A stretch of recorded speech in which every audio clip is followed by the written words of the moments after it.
Hi, it's Joy, and today we're watching Only Murders in the Building, Season 3, Episode 9:30. This is the penultimate episode. Hopefully we're going to get some more clues, some more answers. I'm just very stressed, very excited, stressed for Oliver. I obviously know Loretta didn't do it, and I still am not entirely convinced Dickie did do it, but obviously she thinks he did. I love this show. A reminder that you can find the unedited version of this reaction on my Patreon, and let's go. Mabel's in hospital? Oh, okay. Wait, Jesus what's Christ. going on?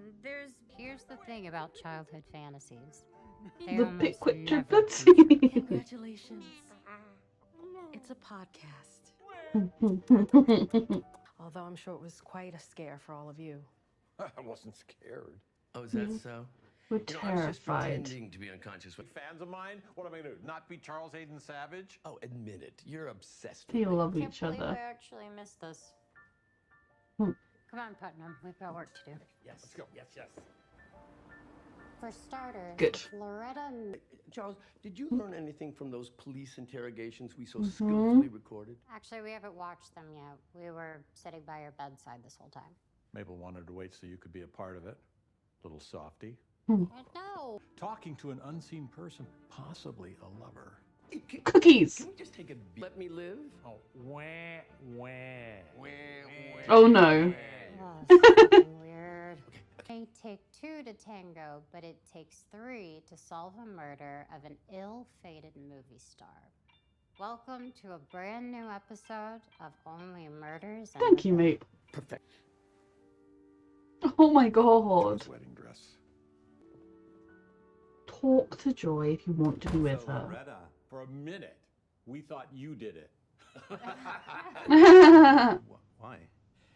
You cover up things, Mhm. so I kind of figured you covered up his blood work to hide the poison in his system.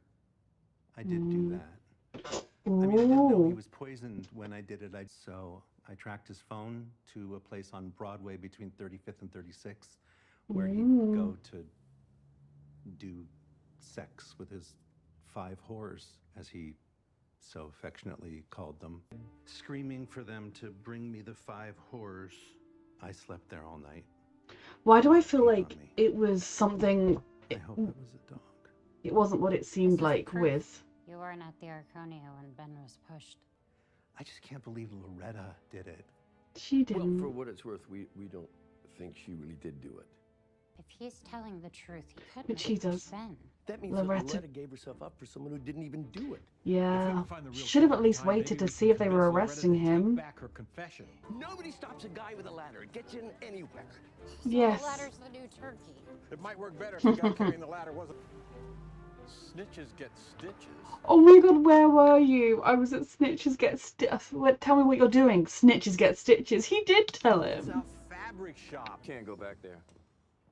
Of course not, dude. What You is know back what's there? going It's on not a in the back brothel. room.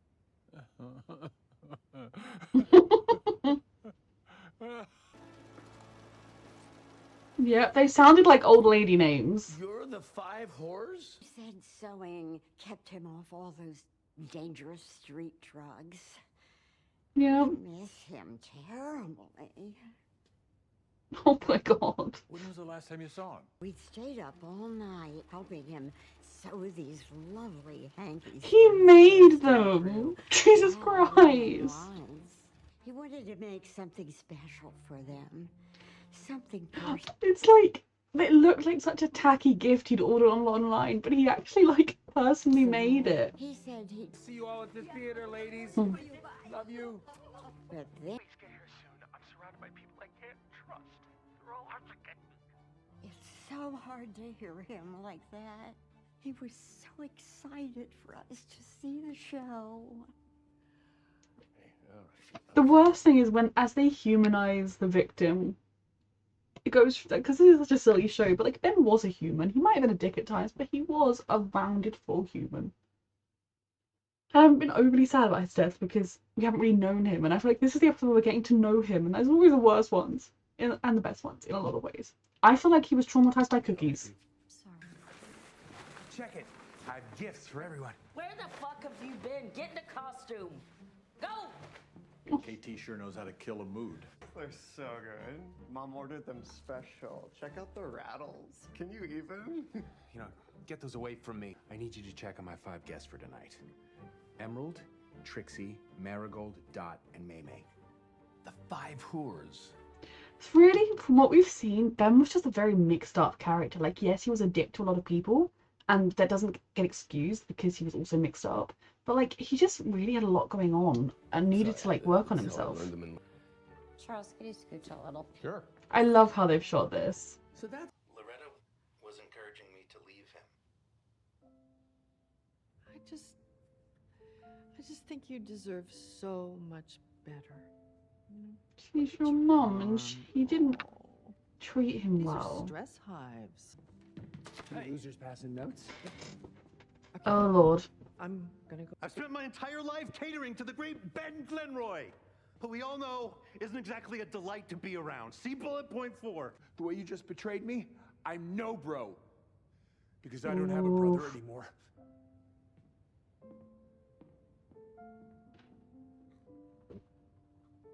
Hard Loretta watching. was encouraging Dickie to leave. I mean, Ben. like, Dickie does deserve better than how Ben was treating him.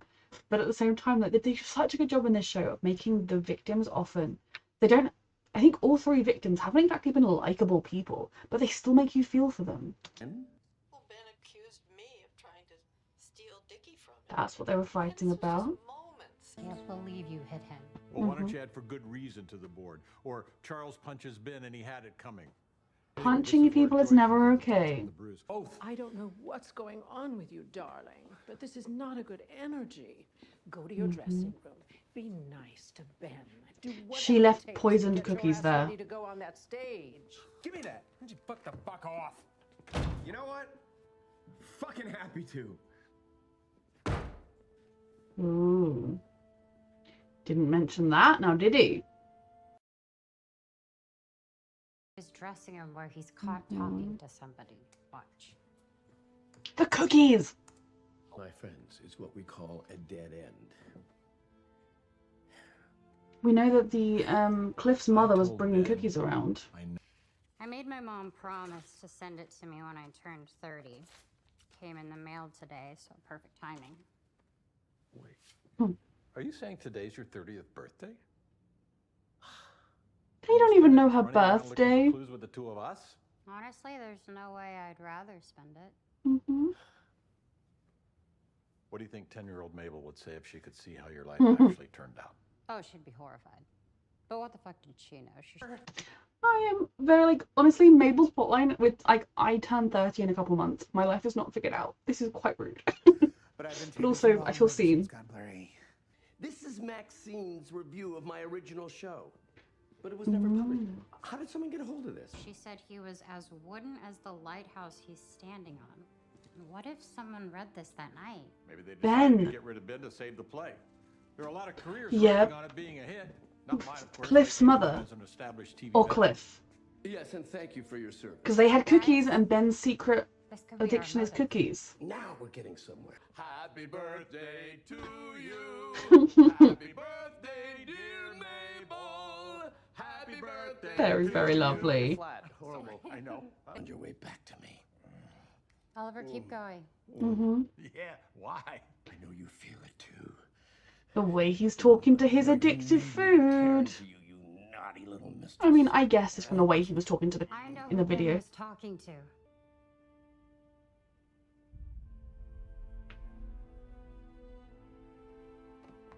So we know, I can't remember her name, Cliff's mother bought the cookies and would do anything to protect her son. And she even was saying in the previous episode how you'll do anything to protect your child. So she's the most obvious person. I think it was her.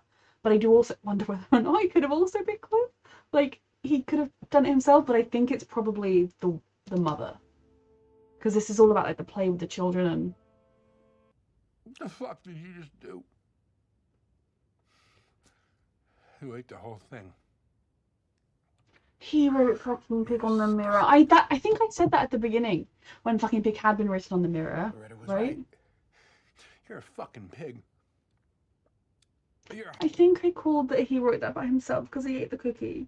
They do such a good job in this show of having really unlikable victims who your heart just breaks for because people are people.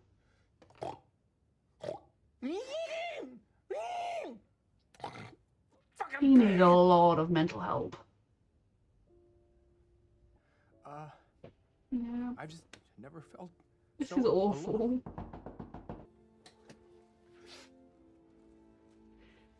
They know how to make your heart break.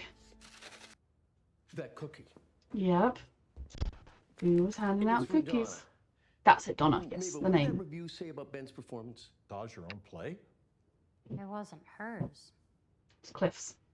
It was her son's. Mother will do anything His to protect first their production. child. And if it... And she sees the rat poison. She spots the rat poison. Sometimes when they solve the murder in the penultimate episode, it's not the right person, but I don't know if she was also the one that pushed him down the lift or not. Nobody stops a bride.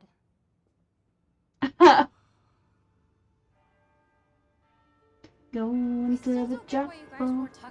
Oh, I never miss a chance to put on my tux. Oh, thank you. You out. You in. Thank you, ma'am. That's very good. Wanna know what I wished for? Over that birthday candle stuck in a tub of dip. You're looking at it.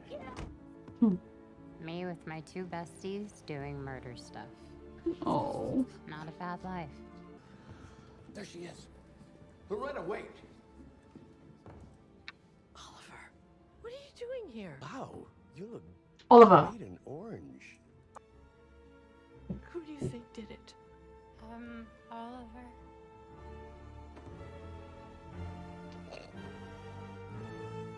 Fuckity fuck. Okay, so I think we do know who did it, and it does all make sense.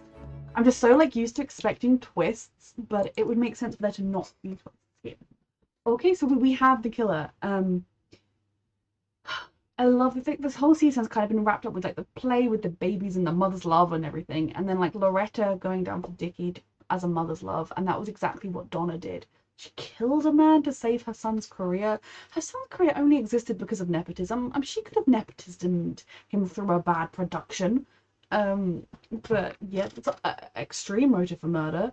I'm still not 100% that it's going to be the same person with the poisoning as the shoving. It's very likely, but Ben did have a lot of enemies, a lot of people with problems with him, so I wouldn't be totally surprised if in the finale we find out somebody else shoved him. But I almost feel like maybe she confronted him and she was like, you have to pull out of the play or something. Like, if you don't pull out of the play, then, I don't know. And then they were arguing and he got shoved. I don't know. I'm still half wondering if Tobit shoved him. I don't know, the man, like, it's Jesse Williams. I feel like he's too big of an actor to just be Mabel's love interest in a couple of episodes. But we will see.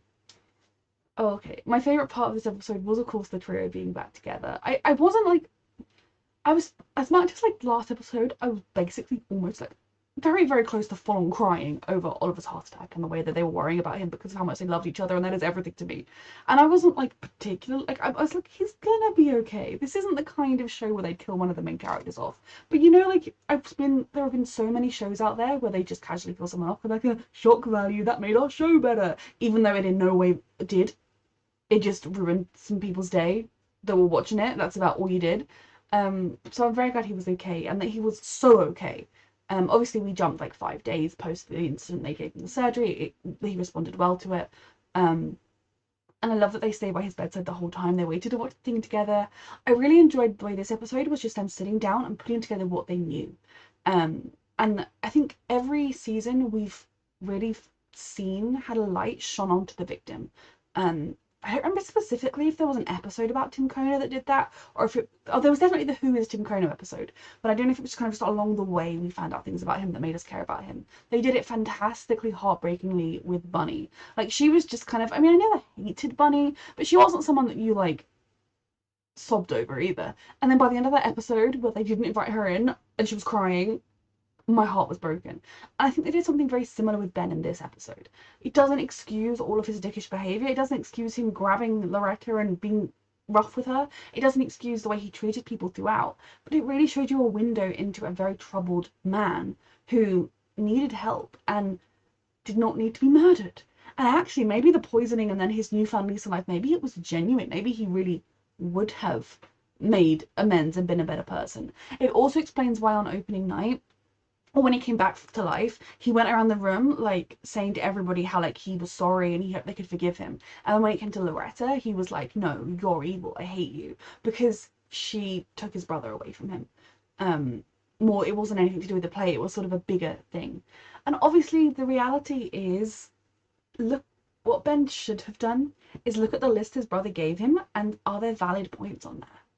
Or are they all mad things that Loretta came up with? Because obviously I think it was best for Dickie to not be his manager anymore, for them to somehow maybe try and have a brotherly relationship, not a manager and wonderful superstar.